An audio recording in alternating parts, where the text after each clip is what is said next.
Hello दोस्तों, कैसे हैं आप सभी। आशा करते हैं आप सभी स्वस्थ होंगे। एक बार फिर से आप सभी का बहुत बहुत स्वागत है हमारे यूट्यूब चैनल ट्रिकी हिंदी पर। दोस्तों, आज की इस वीडियो में हम आपके पेपर से संबंधित बहुत ही इम्पोर्टेंट प्रश्नों को कराने वाले हैं, तो वीडियो को अंत तक वॉच करना। चैनल पर नए हो चैनल को सब्सक्राइब कर लेना। चलिए बिना किसी समय को गवाए अपनी इस वीडियो को शुरू करते हैं और बात करते हैं पहले प्रश्न की। पहला प्रश्न हमसे पूछा गया है, निम्नलिखित विकल्पों में अधर शब्द का पर्यायवाची कौन सा नहीं होगा। पहला ऑप्शन ओष्ठ, दूसरा ऑप्शन रदनच्छद, तीसरा ऑप्शन दंतच्छद और चौथा ऑप्शन हाय। तो अधर शब्द का जो पर्यायवाची नहीं होगा वो होगा हमारा ऑप्शन नंबर डी। है जो होगा वो हमारा अधर का पर्यायवाची नहीं होता। शेष तीन हमारे अधर के पर्यायवाची होते हैं। बात करते हैं अगले प्रश्न की। अगला प्रश्न, सूर्यकांत त्रिपाठी निराला की जूही की कली किस छंद का उदाहरण है। पहला ऑप्शन मिश्र, दूसरा ऑप्शन वर्णिक, तीसरा ऑप्शन मुक्त, चौथा ऑप्शन मात्रिक। तो यहाँ पर जो जूही की कली है वो हमारा उदाहरण है मुक्त छंद की। ऑप्शन नंबर सी इस प्रश्न का सही उत्तर हो जाएगा। बात कर लेते हैं अगले प्रश्न की। वर्णित वाक्यों को सही क्रम में लगाइए।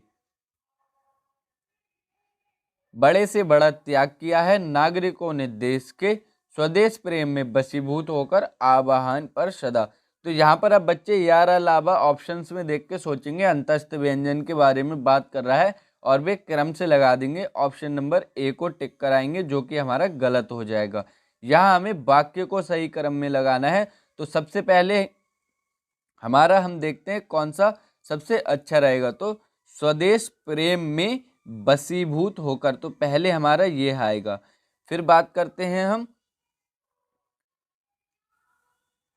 नागरिकों ने देश के, यानी कि दूसरा वाला रा आएगा हमारा दूसरे नंबर पे। फिर आवाहन पर सदा तीसरे नंबर पर ये आएगा। बड़े से बड़ा त्याग किया है। अब हम मिलाकर देखते हैं कि हमारा वाक्य सही बन रहा है या नहीं। स्वदेश प्रेम में बसीभूत होकर नागरिकों ने देश के आवाहन पर सदा बड़े से बड़ा त्याग किया, यही हमारा सही हो जाएगा। यानी कि सबसे पहले हमारा ला आएगा, फिर रा, फिर बा और फिर या, यानी कि सबसे लास्ट में या। ऑप्शन नंबर बी इस प्रश्न का सही उत्तर हो जाएगा। आपको इस प्रकार से ही पेपर में देख लेना है अगर आपसे वाक्य क्रम से लगाने को पूछे। बात करते हैं अगले प्रश्न की। श्रमिक परिश्रम करते हैं किंतु उसके लाभ से वंचित रहते हैं, यह किस प्रकार का वाक्य है। पहला ऑप्शन संयुक्त वाक्य, दूसरा ऑप्शन मिश्र वाक्य, तीसरा ऑप्शन सरल वाक्य और चौथा ऑप्शन विधान वाक्य। तो श्रमिक परिश्रम करते हैं किंतु उसके लाभ से वंचित करते हैं, जहां पर आपको किंतु देखने को मिल जाए वहां हमारा होता है संयुक्त वाक्य। ऑप्शन नंबर ए इस प्रश्न का सही उत्तर हो जाएगा। बात करते हैं अगले प्रश्न की। अगला प्रश्न है, अतुल ने इस कार्य हेतु सरकार से रिक्त स्थान स्वीकृति प्राप्त कर ली है जिससे उसे बाद में कोई अड़चन ना हो।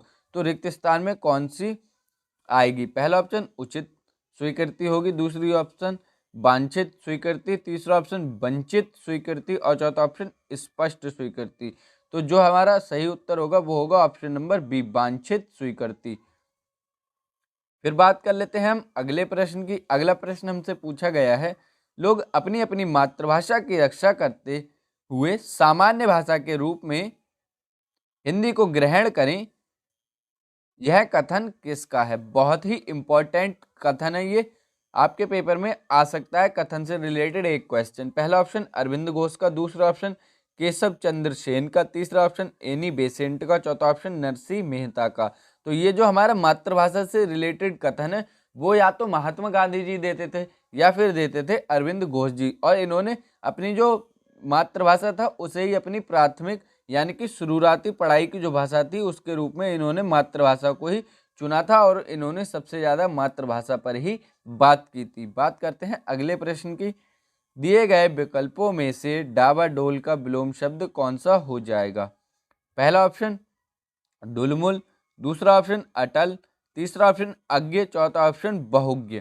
तो हमारा सही उत्तर होगा ऑप्शन नंबर बी, अटल। डावाडोल का विलोम शब्द हो जाएगा अटल। डावाडोल यानी कि टालना और अटल का मतलब नहीं टालना। फिर बात करते हैं अगले प्रश्न की, दिए गए विकल्पों में शुद्ध वर्तनी वाला शब्द कौन सा होगा। तो हमें बताना है शुद्ध वर्तनी में सस्य श्यामला किस प्रकार से लिखा जाता है। तो यहाँ पर हमारा सही उत्तर होगा ऑप्शन नंबर बी। ध्यान से देख लेना, इस वर्तनी संबंधी प्रश्न को आपके पेपर में पूछा जा सकता है।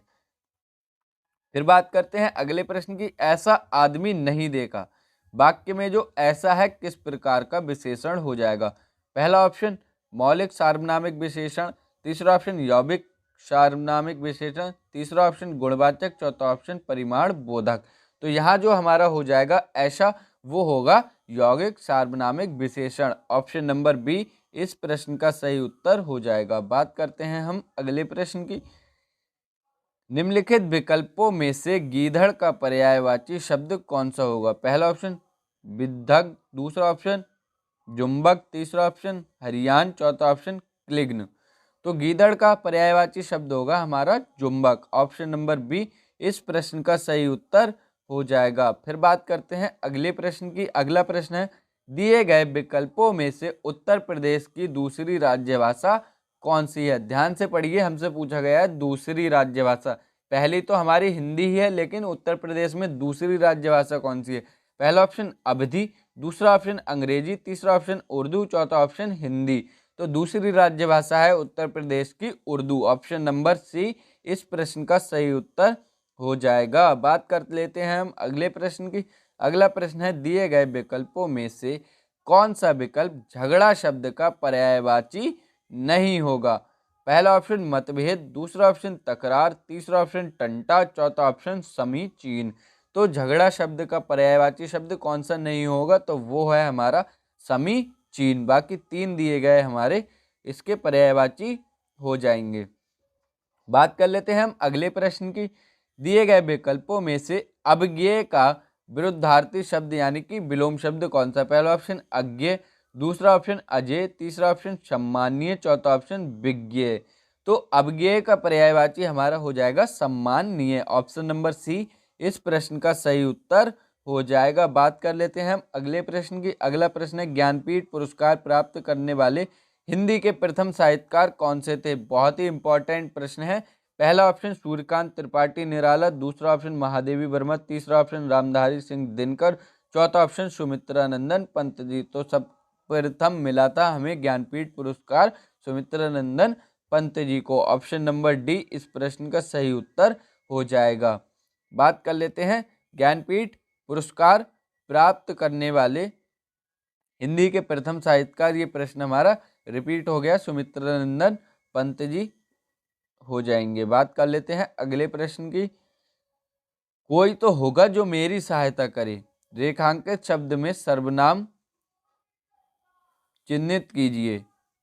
यहाँ पर जो कोई होगा उसके नीचे हमारा डैश होगा और हमें बताना है कि कौन सा सर्वनाम होता है ये। पहला ऑप्शन पुरुषवाचक, दूसरा ऑप्शन प्रश्नवाचक, तीसरा ऑप्शन अनिश्चयवाचक, चौथा ऑप्शन निश्चयवाचक। तो कोई शब्द जो होगा वो होगा हमारा अनिश्चयवाचक। अब यहाँ पर अगर हमारा क्वेश्चन मार्क दिया गया होता है यानी कि प्रश्नवाचक चिन्ह, तो कोई शब्द हमारा प्रश्नवाचक के अंतर्गत आ जाता है, लेकिन यहाँ पर प्रश्नवाचक नहीं दिया गया है तो हम अनिश्चय कर रहे हैं कि कोई होगा, हमारे लिए निश्चित नहीं है। बात कर लेते हैं अगले प्रश्न की, दिए गए विकल्पों में से अधोगति शब्द में प्रयुक्त उपसर्ग बताइए। अधोगति शब्द में हमारा कौन सा उपसर्ग प्रयुक्त होता है। पहला ऑप्शन अधु, दूसरा ऑप्शन अधो, तीसरा ऑप्शन अधा, तीसरा और चौथा ऑप्शन अध। तो सही उत्तर होगा हमारा ऑप्शन नंबर सी, विसर्ग वाला हमारा सही हो जाएगा। इसमें हमारी संधि होती है विसर्ग संधि। बात कर लेते हैं अगले प्रश्न की, दिए गए विकल्प में से बाण का पर्यायवाची कौन सा नहीं है। पहला ऑप्शन शर, दूसरा ऑप्शन विषिक, तीसरा ऑप्शन शिलीमुख और चौथा ऑप्शन पिनाक। तो सही उत्तर होगा हमारा ऑप्शन नंबर डी, पिनाक हमारा जो हमारा बाण होता है उसका पर्यायवाची नहीं होता।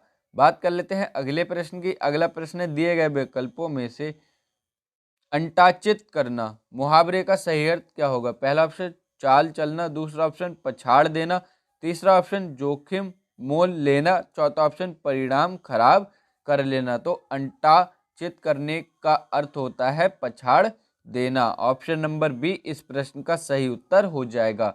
बात करते हैं अगले प्रश्न की।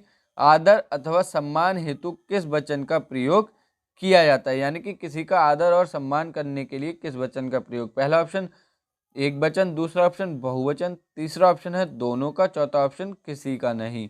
तो सही उत्तर होगा ऑप्शन नंबर बी बहुवचन। बहुवचन का प्रयोग करते हैं हम जब भी आदर सम्मान करना हो। बात कर लेते हैं अगले प्रश्न की। निम्नलिखित विकल्पों में से अक्ल के पीछे लठ लिए फिरना मुहावरे का अर्थ क्या होगा। बहुत ही इंपॉर्टेंट प्रश्न। पहला ऑप्शन उपाय सोचना, दूसरा ऑप्शन बहाना बनाना, तीसरा ऑप्शन मूर्खता का काम करना और चौथा ऑप्शन भेद छिपाना। तो अकल के पीछे लठ लिए फिरना, ऑप्शन नंबर सी मूर्खता का काम करना इसका अर्थ होता है। बात कर लेते हैं हम अगले प्रश्न की। अगला प्रश्न है किसी रचना के शिल्प का महत्व उसके रिक्त स्थान से किस प्रकार गौण नहीं होता। रिक्त स्थान की पूर्ति कीजिए। पहला ऑप्शन विवेच्य, दूसरा ऑप्शन अभिलेख, तीसरा ऑप्शन कथ्य, चौथा ऑप्शन उत्पाद्य। तो यहाँ पर रिक्त स्थान में जो शब्द आएगा वो आएगा हमारा कथ्य। ऑप्शन नंबर सी इस प्रश्न का सही उत्तर हो जाएगा। बात करते हैं अगले प्रश्न की। दिए गए विकल्पों में से बाणबधू कहानी के रचनाकार कौन से हैं। पहला ऑप्शन सुदर्शन, दूसरा ऑप्शन चतुर्सेन शास्त्री, तीसरा ऑप्शन जैनेन्द्र, चौथा ऑप्शन अज्ञेय। बहुत ही इंपॉर्टेंट रचना है और इसके आपके पेपर में आने के पूरे पूरे चांसेस हैं। सही उत्तर होगा option number B Chatursen Shastri ji की रचना है हमारी बाणबधू। बात कर लेते हैं अगले प्रश्न की। दिए गए विकल्पों में से कौन सा शब्द तत्सम नहीं है। पहला ऑप्शन आभीर, दूसरा ऑप्शन आषाढ़, तीसरा ऑप्शन आखेड़, चौथा ऑप्शन अखाड़ा। तो जो हमारा तत्सम नहीं है वो है अखाड़ा शब्द। ऑप्शन नंबर डी इस प्रश्न का सही उत्तर हो जाएगा। इसके बाद बात करते हैं हम अगले प्रश्न की। जिन वर्णों का उच्चारण पारंपरिक वर्णमाला के बीच अर्थात स्वर और व्यंजनों के बीच स्थित होता है वे क्या कहलाते हैं। पहला ऑप्शन अघोष, दूसरा ऑप्शन ऊष्म व्यंजन, तीसरा ऑप्शन अंतस्थ व्यंजन, चौथा ऑप्शन सघोष। तो ना हमारे स्वर में आते हैं ना व्यंजन उनके बीच में उनका उच्चारण स्थान होता है, तो वो होते हैं हमारे अंतस्थ व्यंजन। ऑप्शन नंबर सी इस प्रश्न का सही उत्तर हो जाएगा। जैसे या, रा, ला, वा, ये हमारे चार होते हैं अंतस्थ व्यंजन। बात करते हैं अगले प्रश्न की। जिन खोया तिन पाइया गहरे पानी पैठ। दिए गए विकल्पों में से लोकोक्ति के लिए सही अर्थ का चयन कीजिए। पहला ऑप्शन जो मन में है वह प्रकट ही होगा, दूसरा ऑप्शन जितना कठिन परिश्रम उतना लाभ, तीसरा ऑप्शन जिसको कष्ट होता है वही उसका अनुभव कर सकता है, चौथा ऑप्शन जितना खर्च करोगे चीज उतनी ही अच्छी मिलेगी। तो यहाँ हमारा सही अर्थ होगा जितना कठिन परिश्रम उतना ही लाभ। ऑप्शन नंबर बी इस प्रश्न का सही उत्तर हो जाएगा। अब हम बात कर लेते हैं अगले प्रश्न की। अगला प्रश्न हमसे पूछा गया है दिए गए विकल्पों में से अपादान कारक की विभक्ति क्या होती है। पहला ऑप्शन को, दूसरा ऑप्शन ने, तीसरा ऑप्शन के लिए, चौथा ऑप्शन से। तो यहाँ पर अपादान विभक्ति की जो हमारी अपादान कारक की विभक्ति होती है वो होती है से। ऑप्शन नंबर डी इस प्रश्न का सही उत्तर हो जाएगा। और ये हमारा अलगाव का बोध कराता है। किसी भी वस्तु से अलगाव हो रहा हो वहाँ हमारा अपादान कारक होता है और इसकी विभक्ति होती है से विभक्ति अलगाव के रूप में। बात करते हैं अगले प्रश्न की। शेष महेश गणेश दिनेश सुरेश जाति निरंतर गावे। प्रस्तुत पंक्ति में कौन सा अलंकार है। पहला ऑप्शन लाटानुप्रास, दूसरा ऑप्शन वृत्तानुप्रास, तीसरा ऑप्शन छेकानुप्रास, चौथा ऑप्शन वक्रोक्ति अलंकार। तो ऑप्शन नंबर बी इस प्रश्न का सही उत्तर हो जाएगा। वृत्तानुप्रास अलंकार हमारा इस प्रश्न के अंतर्गत हो जाएगा। बात कर लेते हैं अगले प्रश्न की। दिए गए विकल्पों में से स्त्रीलिंग शब्द कौन सा होगा। पहला ऑप्शन सभा, दूसरा ऑप्शन विसर्जन, तीसरा ऑप्शन विवाह, चौथा ऑप्शन नाटक। तो यहाँ हमारा स्त्रीलिंग शब्द ऑप्शन नंबर ए सभा हो जाएगा। बात कर लेते हैं हम अगले प्रश्न की। अगला प्रश्न है अखिल भुवन चर अचर जग हरिमुख में लखी मात चकित भई गदगद बचन विकसित द्रगपुल कातु। प्रस्तुत पंक्ति में कौन सा रस होगा। पहला ऑप्शन श्रृंगार रस, दूसरा ऑप्शन अद्भुत रस, तीसरा ऑप्शन करुण रस और चौथा ऑप्शन वीर रस। तो आप देखिए चकित भाई, गदगद, वचन, चर अचर, हंसमुख, ये सभी हमारे अद्भुत रस का बोध कर रहे हैं। ऑप्शन नंबर बी इस प्रश्न का सही उत्तर हो जाएगा। आप एक ही शब्द से लगा सकते हैं कि चकित, चकित यानी कि आश्चर्यचकित यानी कि अद्भुत रस, गदगद, ये हमारे कुछ शब्द जो होते हैं जो हमें बता देते हैं कि कहाँ पर किस रस का प्रयोग किया गया है। बात करते हैं अगले प्रश्न की। जिसकी आशा ना की गई हो उसके लिए एक शब्द बताइए। पहला ऑप्शन सदाव्रत, तीसरा ऑप्शन अपाद मस्तक, तीसरा ऑप्शन अप्रत्याशित, चौथा ऑप्शन परित्यक्ता। तो सही उत्तर ऑप्शन नंबर सी अप्रत्याशित, यानी कि जिसकी आशा ना की गई हो। ऑप्शन नंबर सी हो जाएगा इस प्रश्न का सही उत्तर। बात कर लेते हैं हम अगले प्रश्न की। निम्नलिखित पंक्तियों में कौन सा अलंकार होगा। अस कही कुटिल भई उठी ठाड़ी, मानव रोष तरंगिनी बाड़ी। पहला ऑप्शन यमक, दूसरा ऑप्शन उत्प्रेक्षक, तीसरा ऑप्शन रूपक, चौथा ऑप्शन श्लेष। तो यहाँ पर हमारा जो अलंकार होगा वो होगा उत्प्रेक्षा अलंकार। ऑप्शन नंबर बी इस प्रश्न का सही उत्तर हो जाएगा। तो ये थे आज की हमारी वीडियो के प्रश्न। वीडियो पसंद है वीडियो को लाइक कर देना। बहुत ही जल्द मिलेंगे अगली वीडियो में। चैनल पर नए हो चैनल को सब्सक्राइब कर लेना। Thank you for watching this video. पढ़ते रहिए, स्वस्थ रहिए। जय हिंद दोस्तों, वंदे मातरम, धन्यवाद।